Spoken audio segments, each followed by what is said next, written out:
Ky është një urdhër I cili nuk është parë më parë sa I përket vendeve të rajonit të Ballkanit Perëndimor, përveç sa I përket pjesës së zgjatjes së emergjencës nga Shtetet e Bashkuara të Amerikës. Ju se shikoni sa efekt do të ketë qoftë në Kosovë, qoftë në Shqipëri firmosja e këtij urdhri, apo është thjesht një akt politik burokratik? Eksakt e thatë vetë. Zotëri, po t'ishte kështu si thoni ju, çfarë I pengon të zbatojnë këtë urdhër se këtë s'po kuptoj unë? Çfarë I pengon amerikanët?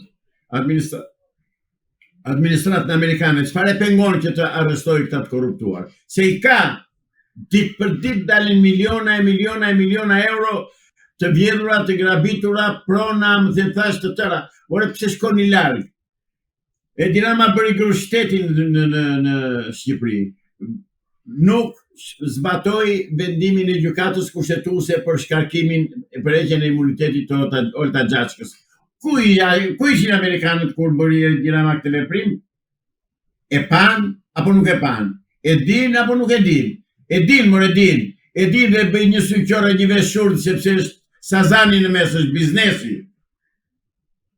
Ky urdhër parashikon gjithashtu disa masa që mund të merren kundrejt politikanëve të cilët mund të akuzohen për korrupsion apo që mund tentojnë të minojnë demokracinë. Ta lexoj deri në fund sepse ka shumë rëndësi kjo pjesë, së cilat masa që mund të merren konkretisht ndaj politikanëve të cilët mund të jenë korruptuar apo që mund të minojnë demokracinë.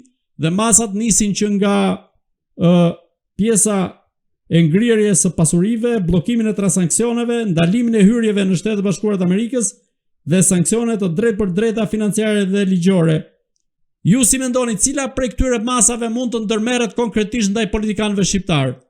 Asnjë nuk do ndërmerret, sepse ç'kërkojnë në Shqipëri kanë marrë. Morën dhe Sazani që I fundit dhe për çfarë do t'i dënojnë tani? Për çfarë do t'i se marr vesh? Ky urdhër pse nuk është zbatuar deri më sot? Po sepse është firmosur vetëm para pak ditësh prandaj. Atëherë do presim, dakor. Do presim. Dhe prandaj përbën edhe lajm në këtë drejtim. Ju si e shikoni vijimsinë e këtij urdhri dhe çfarë efekti do të sjellë në politikën e Ballkanit, por edhe atë shqiptare konkretisht? Nuk e di në Ballkan, por në shqiptare zero rezultat. A nuk keni një parashikim konkret se çfarë mund të sjellë konkretisht ky urdhër nisur nga ajo çfarë ka ndodhur në 12 vjet qeverisjet e Edi Ramës, por edhe në aspektin tjetër ku opozita akuzon vazhdimisht mazhorancën e kryeministit Edi Rama se ka manipuluar zgjedhjet e 11 majit? Dëgjoj. Njerë ta ndajmë përfundimisht nocionin opozit. Nuk ka opozit në Shqipëri. Në Shqipëri ka zagar që duan të marrin një copë nga kufoma e Shqipërisë. Nuk ka opozit. Si është opozita jo? E para, e dyta. Unë nuk kuptoj se këta thonë do bëjmë, çfarë presin që të bëjmë. Dhe nuk më thot ndonjëri mua të dalë dikush të më thot, kjo marrëveshja e Sazanit me kë është konsultuar që është dhënë aty Jalet Kushnerit. Se është tokë shqiptare, është trull shqiptar, është pjesë e tërësisë tokësore.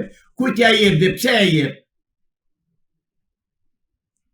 Po ju si e shikoni, si është e mundur që pasuritë kombëtare që pas viteve 90 deri më sot janë përdorur ose më saktë janë keq përdorur në këtë lloj forme që nga Berisha deri tek Edi Rama në ditët e sotme?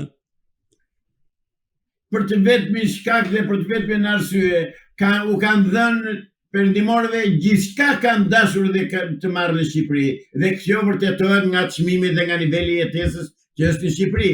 Shqipëria ka nivelin më të ulët të jetesës në botë, jo në Evropë, dhe ka çmimet më të larta se në Gjermani, 80%. Atëherë ata perëndimorë budallë janë të vrasin letën e tyre që këto miliarda dollar euro që u hyjnë në xhep t'i lënë t'u ikin, jo zotëri. Ata u shërbejnë çantave me dollar që kanë marrë dhe do marrin. Ata I shërbejnë naftës që e grabisin, kromit që e grabisin, hekurit që e grabisin, nikelit që e grabisin, që tëra pasurive tonë natyrore që i marrin kur do qefi, sa u do qefi, si u do qefi, atëre përse do ankon, ata përse do kundërshtojnë, se marrëvesh. Jo zotëri, ka 30 ditë që Shqipëria ka dalë në ankand, u përzun shqiptarët jashtë vendit me politikën më djallëzore të Sali Berishës dhe të Partisë Punës Shqipërisë të bolshevikëve shqiptarë, ikën palca edhe shtylla kurrizore e Shqipërisë, kanikuria shtetit, janë përzën, s'kthehen më, nuk kthehen më, do vinë aziatik këtu dhe afrikan, do të popullojnë, do marrin ato pasuri që kanë mbetur, me ata do t'i vënë punëtor dhe do t'i marrë dhe ato që kanë mbetur, dhe ne nuk jemi më shqiptarë. Nuk ka më shqiptarë, zotëri. Nëse ka ndokush që i del zotë Shqipërisë, bërum, hidu. Si mendoni, do të ishte Shqipëria sot një vend më i pasur, më i zhvilluar dhe vetë shqiptarët nuk do ishin larguar nga ky vend nëse pasuritë kombëtare do ishin përdorur në mënyrën e duhur? Absolutisht po, nëse nuk do ishin vjedhur dhe shitur. Patjetër. Patjetër. Po ambasadorët e Perëndimit këtu përfshit gjithë Perëndimin kanë mbushur çantat e kanë ikur zotëri. Edhe i kemi kritikuar, edhe i kemi denoncuar. Edhe vetë i kanë denoncuar përfaqësues amerikanë këtu.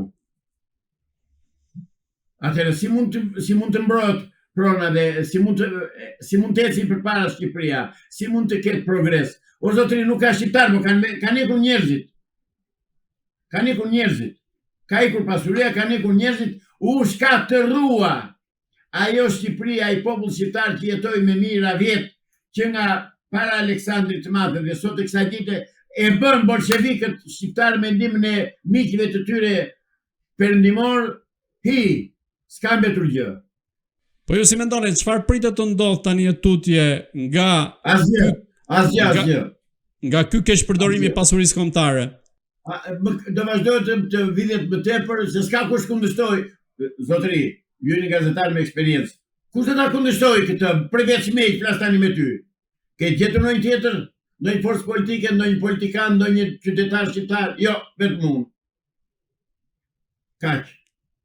Të rikthehemi sërish te urdhri që ka firmosur presidenti amerikan Donald Trump. Ju si mendoni, nisur nga firmosja e këtij urdhri, a mund të marrë më shumë zemër Spaku dhe Altin Dumani për të goditur figurat e larta të politikës që mund të dyshohen si të përfshirë në afera korruptive? Jo. Po pse, se kjo është një mbështetje shumë herë më e madhe tashmë dhe kundrejt Spakut? Jo, nuk është ashtu. Ata kanë fuqi absolute këtu brenda shtetit. Janë qeveria, mbrojnë nga qeveria shqiptare, kurkush nuk i prek. Të futet e Tirana në burg, të dalë qeveria teknike të marrë detyrën në Shqipëri, të organizojë zgjedhje, të organizojë ndryshimin e sistemit zgjedhor, e sistemit politik nga Republikë Parlamentare në presidenciale, të bëjnë ato që janë thënë vazhdimisht për 2-3 vjet, mbasi të bëjnë ato, po mund të bëjnë trima ata të Spakut. Po tash zotëri i ka kastruar Edi Rama dhe nuk lëvizin dot fare hiç.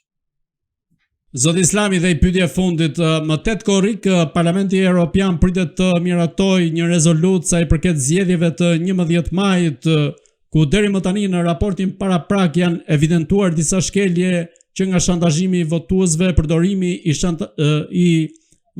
i patronazhistëve e të tjera si këto. Ju si mendoni, çfarë do të prodhojë kjo rezolutë e Parlamentit Evropian më 8 korrik për vetë Shqipërinë, por edhe për klasën politike shqiptare, apo do të jetë thjesht një dokument shtesë burokratik nga vetë Brukseli sa i përket zgjedhjeve të ardhshme? Do prodhoj ato që ka prodhuar vazhdimisht gjatë 32 vjetëve në Shqipëri. Ato do prodhoj, asgjë tjetër.